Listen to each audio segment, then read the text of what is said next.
हर दिन गौसे पाक की 11वीं किया करता था, और जब बड़ी 11वीं आती थी तो वो लंगर किया करता था, बहुत बड़ा लंगर। उसके दरवाजे के सामने गैर मुस्लिम रहा करता था। उसने कहा यार ये क्या मामला है, तुम साल में एक मर्तबा लोगों को खाना खिलाते हो, पैसा तकसीम करते हो, दौलत लुटाते हो। उसने कहा कि तुझे पता नहीं, आज ये हमारे बड़े पीर की 11वीं शरीफ है। क्या बात है, वाह वाह। बड़े पीर की 11वीं शरीफ है। का मिलता क्या है, का जो उनकी 11वीं करता है वो जहन्नम की आग से महफूज हो जाता है, सुभान अल्लाह, सुभान दोज़ख की आग से महफूज हो जाता है। उसने कहा मुझे बता तो सही, अगर मैं भी 11वीं करूंगा तो क्या मैं भी जहन्नम की आग से महफूज हो जाऊंगा? मुसलमान ने कहा था तूने हमारे मेहरबानों को जाना नहीं है, हमारे वलियों को पहचाना नहीं है। इनकी बारगाह में जात नहीं देखी जाती, दिल देखा जाता है, दिल देखा जाता है। उनकी 11वीं करना तेरा काम है, तेरी बख्शिश कराना ये बगदाद वाले का काम है। इतना मुसलमान ने कहा। उस गैर मुस्लिम ने भी 11वीं शरीफ पे दौलत लुटाना शुरू कर दी, खर्च करना शुरू कर दिया। अल्लाह अकबर, दौलत लुटाता रहा, 11वीं शरीफ मनाता रहा। अलबत्ता वो दिन भी आ गया जिस दिन उसको मरना था। एक दिन उसका इंतकाल हुआ। जब इंतकाल हुआ उसके बिरादरी के लोगों ने उसको कब्रिस्तान की बजाय शमशान घाट में पहुंचाया। ले जाने के बाद उसको लकड़ियां लगाई गई, चिता पर लिटाया गया, आग लगाई गई है। अब आग है कि उसको जला नहीं रही है। घी डाला डाला गया, आग ने नहीं जलाया। तेल डाला गया, आग ने नहीं जलाया। सब परेशान थे। आखिर माजरा क्या है? किसी ने कहा इसके यारों से पूछो, इसके दोस्त बताएंगे आखिर ये चल क्यों नहीं रहा है। लोग परेशान थे। उसके बाद किसी ने कहा था बताओ तो सही इसका यार कौन है। तब किसी ने बताया ये किसी मुसलमान से दोस्ती करता था। जब पता चला इसका दोस्त कोई मुसलमान है, उसके बाद उससे पूछा बता क्यों नहीं जला रही है। तो उसने कहा तुम नहीं जानते ये बगदाद वाले से प्यार करता है। जब मौत का वक्त आया था तो इसके सामने बगदाद वाला गौस आया था, वो कलमा पढ़ा के गया है। एक तेल तो क्या है, तुम ना कोई केमिकल लगा दो, इसे आग जला नहीं सकती, इसलिए कि इसने दामन बगदाद वाले का थामा है। तो उनका दामन थाम लेता है तो ताकत रही तो उसके आग जला सकते। क्या बात है, वाह। नारे तकबीर, नारे रिसालत, मसलके आला हजरत, उलमाए अहले सुन्नत, मुफ्ती हम्माद साहब किबला। नारे तकबीर, नारे रिसालत, वाह वाह, बहुत खूब। तवज्जो है आपकी? अल्लाह अकबर। अगर उनका दामन गैर मुस्लिम थाम ले तो बेड़ा पार हो जाता है। जो सारी जिंदगी बगदाद वाले के 11वीं खाते रहे, मुझे बताओ उन्हें गौसे पाक कैसे नजरअंदाज कर सकते? क्या बात है, वाह वाह वाह। और गौसे पाक है कौन, कितनी शान वाले? अल्लाह अकबर। मेरे गौस की शान तो ये है, आप खुतबा इरशाद फरमा रहे हैं, तकरीर फरमा रहे थे। तकरीर के दरमियान में चील आकर के आवाज करने लगी और खलल पड़ गया गुफ्तगू में। कुछ लोग उसकी तरफ मुतवज्जे होने लगे। गौसे पाक की जुबान से निकल गया तू क्या है, तुझे मौत आ जाए।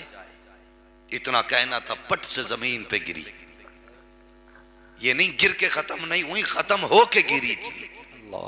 इसलिए कि गौसे पाक ने कह दिया था तू कौन है, क्या है, तुझे मौत आ जाए। तकरीर खत्म हुई। जब निकले तो रास्ते में परिंदे को मरा हुआ पाया। आपने फरमाया ये परिंदा कैसे मर गया? किसी ने कहा हुजूर तकरीर के बीच में आपकी जबान से निकल गया था। तुझे क्या हो गया, तुझे मौत नहीं आ जाती? आपने ठोकर मारी। फरमाया जा उड़ जा, तुझे मारना मकसद न था। इतना कहने की देर थी वो परिंदा हवाओं में उड़ जाता। क्या बात है, सुभान अल्लाह। अल्लाह अकबर। तुम उस गौस की 11वीं करने बैठे हो, खुदा की कसम जरा सोचो तो सही। उसके वालिद भी शान वाले हैं, वालिदा भी कितनी शान वाली है, जरा गौर करना प्यारे। वालिद का नाम अबू साले है। पूरी रात खड़े होकर कयाम में गुजारते हैं, पूरा दिन हालत रोजा में गुजारा करते हैं। एक दिन हालत थी रोजे की, भूख की शिद्दत थी, कई दिन से कुछ नहीं खाया था। दरिया के किनारे पे गए ताकि थोड़ा सा पानी पिए और अपने रोजे के अफ्तार कर ले। बैठे थे दरिया के किनारे पे, आपने पानी पिया, अचानक देखा सेब आ रहा है, आपने हाथ बढ़ाया, सेब को उठाया, भूख की शिद्दत थी, खा लिया। अल्लाह अकबर, सेब का खाना था। जैसी सेब हलक से नीचे आया है, दिल में हलचल हो जाती है, दिल आवाज देता है, अबू साले तूने सेब खा लिया है। मालिक से पूछा नहीं था, अगर इससे खून का कतरा बन गया तो बता फिर खुदा को कयामत में क्या जवाब देगा। अल्लाह अकबर, इस ख्याल का आना था कि दिल बेचैन हो जाता है, फिर ख्याल आता है, चल चल के इसके मालिक से पता करते हैं, पूछते हैं इसका मालिक कौन है, उसकी तलाश में निकल पड़ते हैं। मुझे बता तो सकी, तुम लोगों की जायदाद हड़प कर जाते हो, कभी दिल पे एहसास तक नहीं होता है, यतीमों के माल हड़प लेते हैं, कभी दिल पे ख्याल तक नहीं आता है। और इन दुकानदारों, अल्लाह भला करे तुम्हारा, इनके बाट जाकर के तोलो तो 1 किलो के बाट में 900 ग्राम वजन होता है। ये बिजनेस करने वाले लोग लोगों की आंखों में धूल झोंकने के बाद अपना बिजनेस किया करते हैं। तुमसे किसने कह दिया कि खरीदार को खबर नहीं है? तू क्या समझता है? अगर खरीदने वाला खबरदार नहीं है तो सुन ले, मदीने वाला मुस्तफा खबरदार है, जिसने पैदा किया है वो खुदा खबरदार है। अगर चाहता है तेरे घर में बरकत हो तो धोखा ना दे, धक्का दे दे, किसी के साथ बुरा ना कर, हर के साथ भला कर। खुदा की कसम, जब तू दूसरों के साथ भला करेगा, पैदा करने वाला खुदा तेरे साथ भला करेगा। वाह वाह वाह वाह, क्या बात है, वाह वाह, बहुत खूब, माशाअल्लाह। दिन दहाड़े चोरियां कर बात है, रहे वाह हैं। मार्केट में जाना, आप कपड़े की दुकान पे इतनी लाइटें लगा रखी हैं, अंधा बना के बेच रहे हैं कपड़े को। जी जी, हक बात है, लोगों की आंखें फोड़ के कपड़ा बेचा बेशक, और दुकान पे लिख दिया हाजा मिन फजल रब्बी, यही बात है। ये मेरे रब के फजल से है। पूरी जिंदगी लोगों के हक खाते रहे, बिल्डिंग बनाई, लिख दिया हाजा मिन फजल रब्बी। शर्म नहीं आई? और तेरी ऐसी बिल्डिंग पे लानत जो किसी का दिल तोड़ के बनी हो। अल्लाह की रहमतें बिल्डिंग नहीं देखा करती, अल्लाह की रहमतें तो नियतें देखा करती है। अगर दिल साफ होते हैं तो उसकी रहमतें छप्पर पे बरस आती हैं, अगर दिल साफ नहीं होते हैं तो उसकी रहमतें बिल्डिंगों को ठोकर मारती हैं। वाह वाह वाह, क्या बात है, वाह वाह। जवानों, सोच बदलो अपनी और अहद करो हलाल रोजी खाएं। बोलो इंशाअल्लाह, इंशाअल्लाह। हलाल रोजी तलाश करो, अपने बच्चों को हलाल रोजी खिलाना। आज बिना सोचे समझे हराम लुक़मे खिलाए हमने, और उसके बाद कहते हैं बेटा जूता लेके सामने खड़ा है, बता खिलाया क्या था, कमाई कहां से की थी, किसी का हक मार के तो नहीं लाया था। और दुकान पे लिख देते हैं कि साहब खरीदा हुआ माल वापस नहीं होगा। क्यों? इसलिए कि घर जाके ऐप पता चल जाएगा। हजरत इमाम आजम अबू हनीफा रहमतुल्लाहि तआला अलैह, जिनकी हम पैरवी करते हैं, उनकी कपड़े की दुकान थी। किस चीज की? कपड़े की दुकान। कपड़े की दुकान। एक दिन बादल हो गया, बादल जब होता है अचानक अंधेरा हो जाता है, और उस वक्त लाइट का तो दौर नहीं था, चरागों का दौर था। वो अंधेरा हो गया, आप दुकान बंद करके असर से पहले जाने लगे। किसी ने कहा हजरत अभी तो शाम भी नहीं हुई है, इतनी जल्दी दुकान बंद कर दी। आप कहने लगे अब दुकान में अंधेरा है, कपड़ा साफ नजर नहीं आ रहा है। कहने लगे कहीं अल्लाह का कोई बंदा आया और धोखे में घटिया माल को अच्छा समझ के ले गया, तो फिर मैं अपने रब को कयामत में कैसे मुंह दिखाऊं। वाह, क्या ये सोचे हैं हमारी? हमने तो बल्ब ही इसलिए लगाए कि लोग अंधे हों और उठा के ले जाएं। नो का माल सीधा 90 में बिक रहा है। अभी लॉकडाउन लगा था, सबने देखा होगा। मुसलमान तेरी सोच के बारे में सोचता हूं मैं। दुकानों पे सौदे महंगे कर दिए, जी जी, और हमने इतने फायदे हासिल किए कि गरीब तरस गए एक चीज के लिए, और हमने फायदा कमाने के लिए वो गरीब को न दिया। कैसे कहते हो हम मोमिन हैं? ये ईमान का हिस्सा है, इसे ईमान कहते हैं। अल्लाह अकबर। आज मार्केट में चले जाओ, अगर किसी मुसलमान ने कपड़े की दुकान रख ली, अच्छी चल रही है, तो दूसरा वाला उसके सामने दुकान रख रहा है। हाँ, अगर कोई फल ठेले का लगा के खड़ा है और उसके आगे उसकी बिक्री हो रही है, तो दूसरा भी ठेला उसके सामने लगाता है। और फिर देखो बेचने के तरीके, चुपके चुपके बुला के बेच रहे, इधर से आ जा। और खरीदार भी कम जालिम नहीं है, खरीदार भी बड़े जालिम है। अगर दो खड़े, एक कहता 70 में तो दूसरा कहता 65 में, तो ये भाग के 70 वाले के पास जाता, कितने में कि 70 में, कि वो तो 65 में दे रहा है, तो कहता तू मुझे 64 ही दे जा। फिर यहां से हटता उसके पास जाता, तू कितने में दे रहा है, बोला 65 में, कि वो तो 64 में दे रहा है, कि तू 60 में ही दे जा। ये कम जालिम थोड़े ही हैं, ये मजबूरी का फायदा उठा के खरीदते हैं। नहीं, मुसलमान किसी की मजबूरी का फायदा ना उठा, किसी की दुकान के आगे ये सोच के दुकान ना लगा कि इसका ग्राहक मेरे पास आएगा।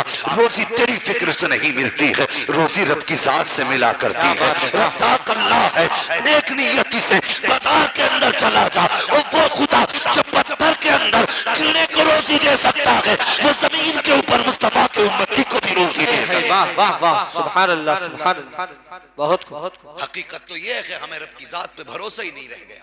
जी हाँ, नहीं है भरोसा। अगर भरोसा होता तो ये सितम ना करते।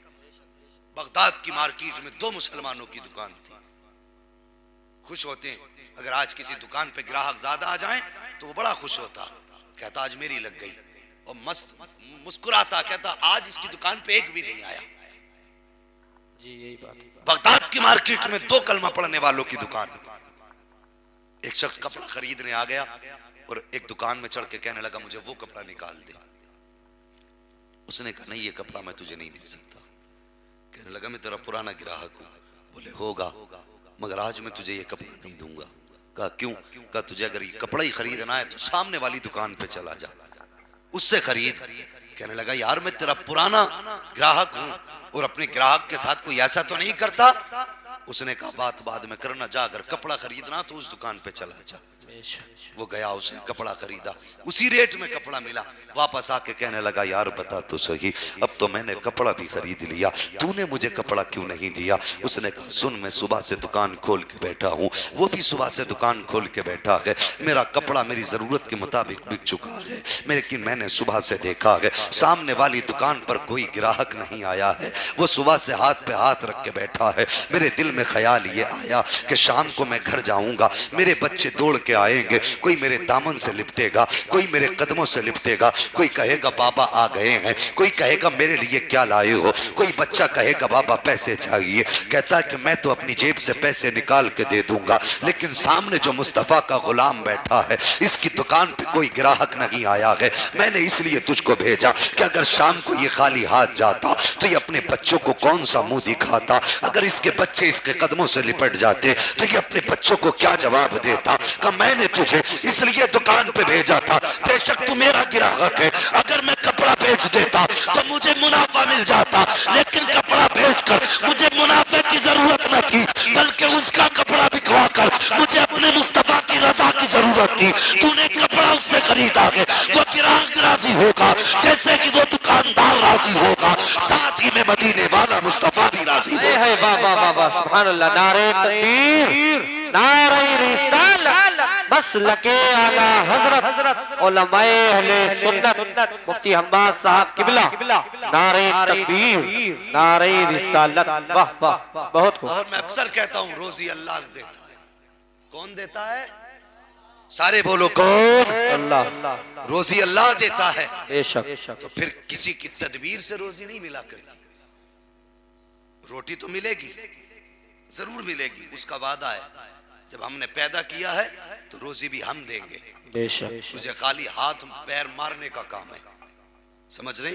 अब आपकी मर्जी है, रोजी हलाल करके हासिल करें या हराम करके हासिल करें। बेशक। समझ रहे मेरी बात? कोशिश करेंगे इंशाअल्लाह हलाल रोजी तलाश करें। बोलो इंशाअल्लाह। इंशाअल्लाह। जवानों, मैं अक्सर जवानों से बात करता हूँ, इसलिए कि बूढ़ों की तो गुजर गई, और बड़े बूढ़ों को मैंने कहते सुना है कि मोटा दरख्त अगर हो जाए ना तो उसे अगर तुम टेढ़ा करना चाहोगे, अगर टेढ़ा हो सीधा करना चाहोगे, वो टूट तो सकता है, सीधा नहीं हो सकता, सीधा नहीं हो सकता। और जो पौधा नया नया परवान चढ़ रहा हो, अगर कमजोर है तो डंडे का सहारा लगा के सीधा कर लो। जी। अगर और बढ़ गया है तो फिर उसके खबचे बांध के सीधा कर लो। अगर और हो गया है ऊंचा तो रस्सी बांध के सीधा हो सकता है, लेकिन कभी बूढ़ा दरख्त सीधा नहीं हो सकता। नहीं हो सकता। और रब चाहे तो 100 साल के दरख्त को भी सीधा कर सकता है। सुभान अल्लाह। उसके कर्म से, उसके फैसले से कुछ बईद नहीं है। तो जवानों, हमारी जिंदगी की शुरुआत है, कोशिश ये करें हम अपने नबी को राजी करें। हजरत अबू साले जंगी दोस्त रहमतुल्लाह तआला अलैह ने सेब खा लिया और चले उसके मालिक की तलाश में बाग में पहुंचे। पूछा यहाँ कोई है? आवाज आई हाँ। कहा मुझे काम है। कहा कहाँ से आए हो? कहा बहुत दूर से चल के आया हूँ। कहा काम क्या है? कहने लगे काम इतना है कि नदी के किनारे सेब बह रहा था, मैंने बगैर इजाजत के खा लिया, माफी के लिए आया। बेशक बेशक माफी के लिए आया हूँ। अल्लाह अकबर, बिना इजाजत खा लिया, माफी के लिए गए। तुमने कुछ लोगों को बाजार में देखा होगा, ठेलों के पास टहलते रहेंगे, बगैर पूछे यूं उठाया, मुंह में लिया, क्या रेट है भाई? कि नहीं इतने को नहीं, इतने को नहीं, इतने को दे। कुछ अल्लाह के बंदे ऐसे हैं कि टहल टहल के बाजार में पेट भर लेते हैं। जी जी खरीदते कुछ नहीं, खाली रेटों में ही काम कर लेते हैं। ये इजाजत नहीं है तुम्हें इस्लाम की तरफ से, बगैर इजाजत खाने की। बेशक बेशक बोले इजाजत नहीं है। नहीं है। और मेरी तकरीर को इस नियत से सुने कि अमल करेंगे। मैं मजे के लिए नहीं, मेरा गला बैठा है, मैं मेहनत इसलिए कर रहा हूँ। हुजूर के आशिक बैठे हैं, कुछ बातें हुजूर की इनके दिल तक उतार जाऊं, ताकि कल जब ये खाना खाएं तो पहले ख्याल करें जैसे हुजूर खाते थे वैसे ही खाना खाना। क्या बात है, वाह वाह सुभान अल्लाह। सिर्फ ये सोच के मेहनत कर रहा हूँ और उम्मीद है कि इंशाअल्लाह मेरा रब मेरी मेहनत का अज्र जरूर देगा। इंशाअल्लाह सबको नहीं, कम से कम 10 को तौफीक देगा कि वो जरूर मुस्तफा के इश्क में डूब करके हुजूर की सुन्नतों पे अमल करेंगे। कम से कम इतना तो कर लेना, हराम की रोजी नहीं खाना है। हाँ, और जवानों, अक्सर हमारे शौक हमें हराम की तरफ लेके जाते हैं। जी हमारे शौक, हमारी माँ बहनें भी बातें सुन रही होंगी घर में बैठी हुई। तुमसे गुजारिश है, खुदा का वास्ता कभी अपने शोहर से ऐसी फरमाइश न करना जो उसकी हैसियत से ज्यादा। हाँ, अक्सर ऐसा होता है, औरतें कहती हैं जैसे प्रधान की बहू ने सूट पहना वैसा मुझे चाहिए। वो मर्द मर्द होता है, अपनी इज्जत के लिए मर तो सकता है लेकिन अपनी इज्जत का सौदा नहीं कर सकता, नहीं कर सकता। अगर आन पे बनाती है, इज्जत पे बनाती है, तो फिर ये जान की भी परवाह नहीं करता है। तुझे खुदा का वास्ता, अगर तेरे शोहर की जो कमाई है हफ्ते की 2000 है, 8000 है, तो अपने शोहर से 10,000 के सूट की फरमाइश ना कर, अपने शोहर की रजा में राजी हो जा। उससे कह दे मेरे सरताज जो तू ला देगा वो मेरी सर आंखों पर है। तू आज शोहर की मर्जी से सस्ता सूट पहन ले, कल कयामत के दिन मुस्तफा अपने हाथों से जन्नत की चादर अता फरमा देंगे। ये तेरी जिम्मेदारी है कि तू शोहर के फैसलों पे राजी रहे। अक्सर ऐसा होता है कि औरतों की फरमाइश पर लोगों के कदम बहक जाया करते हैं, जवानों के कदम बहक जाया करते हैं। नहीं जवान, अभी कुछ दिन पहले लॉकडाउन लगा था, गरीबी आई थी, कुछ लोगों ने प्याज का धंधा शुरू कर दिया, कुछ सूद पे उतर आए, किसी ने हराम बिजनेस शुरू कर दिया। मेरे भाई, अगर मुसीबत आई थी, तुझे हराम की तरफ कदम नहीं बढ़ाना था, तुझे 2 कदम बढ़ा करके अल्लाह के घर में जाना था, सजदा करना था और सिर्फ दुआ सुबह देते और कहना था या अल्लाह पैदा तूने किया है, रोजी भी तू देगा, मेरे मालिक मेरे बच्चे फाके से हैं, बता रोजी कहाँ से आएगी। दुआ सुबह देता, मेरा ईमान कहता है तू घर बाद में आता, रिस्क का इंतजाम तेरे घर पे खुदा। वाह वाह वाह वाह वाह सुभान अल्लाह, बहुत क्या बात है। जरूरी है सबसे पहले हलाल रोजी, बेशक बेशक जी, हलाल रोजी की तरफ आए, हलाल रोजी कमाएं। बस वक्त बहुत ज्यादा नहीं है भाई, इंशाअल्लाह मगर मेरी बात सुन लें। अगर आपसे खता हो जाए तो माफी मांग लिया करो भाई से, जी शर्म की बात नहीं है। अगर भाई भाई के आगे झुक जाए, शर्म की बात नहीं है। और मैं उस कौम से आज बात कर रहा हूँ, अल्लाह की कसम तकलीफ होती है। आज गौसे पाक का उर्स कर रहे हैं यहाँ बैठकर। जी जी किसका? गौसे पाक का। ये उर्स ही है 11वीं उनका, ये उनकी 11वीं, उनका उर्स ही समझिए, उनका उर्स कर रहे हैं। और बड़ी तकलीफ मुझे हुई, मुझे लोगों ने बताया आज 3 दिन हो गए इस बस्ती में आपने तमाशे वालों को बुलाया। मेरे भाई मैं दुश्मन नहीं हूं आपका, मुझे बताइए हुजूर को मुंह दिखाना है कि नहीं? जी बोले जरा, दिखाना है कि नहीं दिखाना? दिखाना है। जब हुजूर को मुंह दिखाना है तो मुझे बताओ कौन ऐसा है जिसके घर में बहन या बेटी या माँ मौजूद ना हो? बेशक। हम में कोई है ऐसा? हर कोई ऐसा है जिसके घर में बहन होगी, बहन नहीं होगी तो बेटी होगी, बेटी नहीं होगी तो माँ जरूर होगी। जी कोई ऐसा नहीं जिसका इन तीनों रिश्तों में किसी से कोई रिश्ता ना मिलता हो। बेशक। मुझे बता तो सही, अगर नाचने वाली बेगैरत है, तू तो मुस्तफा का गैरतदार उम्मती है, तू तो मुस्तफा का हया वाला उम्मती है। आज तुम किसी की बेटी को स्टेज पे बैठा के नचाओगे तो याद रखना उस वक्त तक मौत नहीं आएगी जब तक तेरी बेटी गैर महरम के सामने नाच नहीं लेगी। जी ये याद रखना। आज तुम किसी की बेटी को अगर अपनी निगाहों के सामने रखकर उसके हुस्न का तमाशा देखोगे तो तुम उस वक्त तक नहीं मर सकते जब तक दुनिया तुम्हारी बेटी के हुस्न का तमाशा ना देख लेगी। अगर तुम्हारे जिगर में ये ताकत हो कि दुनिया तुम्हारी बेटी का तमाशा देखे और तुम बर्दाश्त कर सको तो शौक से बर्दाश्त करना, फिर तुम्हारी मर्जी है। अगर बर्दाश्त नहीं कर सकते तो तुम्हें खुदा का वास्ता, तुम्हें तो मुस्तफा ने अपना आशिक बनाया था, तुम्हें तो कलमे की तौफीक दी थी, कलमे की दौलत दी थी, हया का जेवर दिया था और तेरी नजर तो इतनी बाहया थी। आज बेटियों का नाच देखने वालों, स्टेज पे बैठा करके इनकी आवाजों की लज्जतें लेने वालों, मुकाबले के नाम पर इस्लाम की धज्जियां उड़ाने वालों, मुझे बताओ तो सही, मर के कब्र में जाओगे तो किसका चेहरा देखोगे? हश्र में आओगे तो हौज़े कौसर किससे मांगोगे? पुल सिरात पे गुजरोगे तो रब्बे सलीम की सदाई किसके लिए होंगी? याद रखना, अगर मुस्तफा रूठ गए तो कब्र भी मुश्किल होगी, हश्र भी मुश्किल होगा। अगर उन्हें मनाना चाहते हो तो इन तूफानों से तौबा कर लो और मुस्तफा के कदमों को पकड़ो और आज कह दो मैं मुजरिम हुआ का, मुझे साथ ले लो कि रास्ते में गए जा बजा थाने।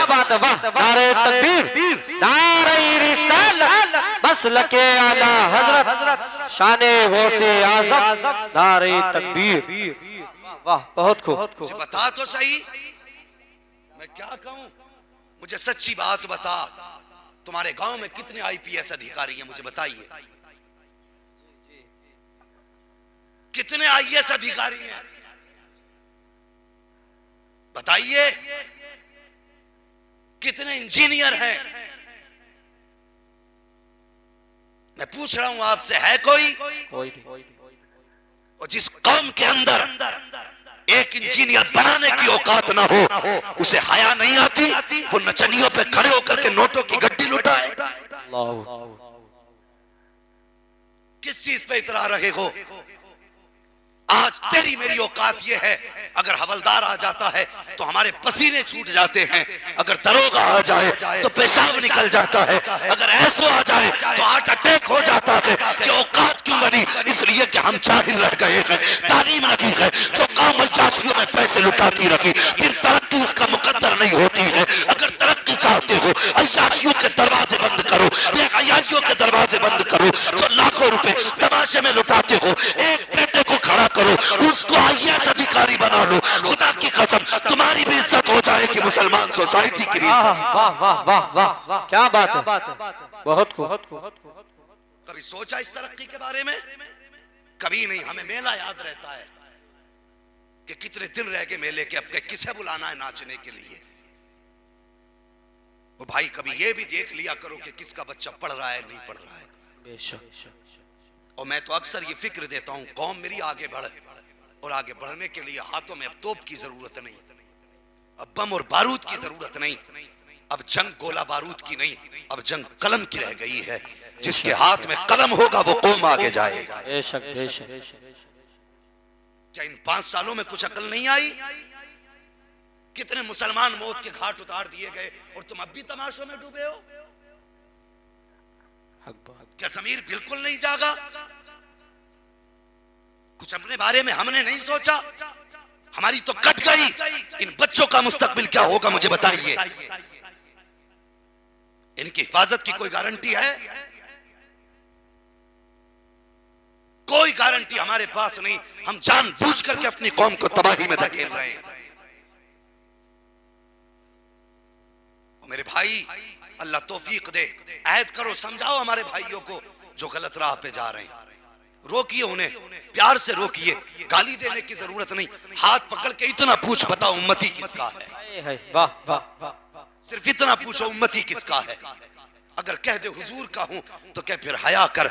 नबी ने इसीलिए तो पत्थर नहीं खाए थे कि तू नचनियों को बैठा करके मुकाबला देखे, इसलिए हुजूर ने रातों को रो रो के कयाम नहीं किया था कि तू बैठ करके बेहयाओं का तमाशा देखे। और तेरी जवानी किसी नचनिया के सामने बैठ के गुजारने की नहीं थी, ये जवानी तुझे अल्लाह ने तमाशों के लिए नहीं दी थी, ये जवानी अल्लाह ने तुझे मेलों के लिए नहीं दी थी, ये जवानी अगर तुझे मिली थी तो सजदों में रो करके रब को मनाने के लिए मिली थी। लाइक करें, शेयर करें और सब्सक्राइब करें और साथ ही बेल आइकन को दबाएं ताकि आपके पास रोज़ नए वीडियो आ सके और आप सबसे पहले देख सको।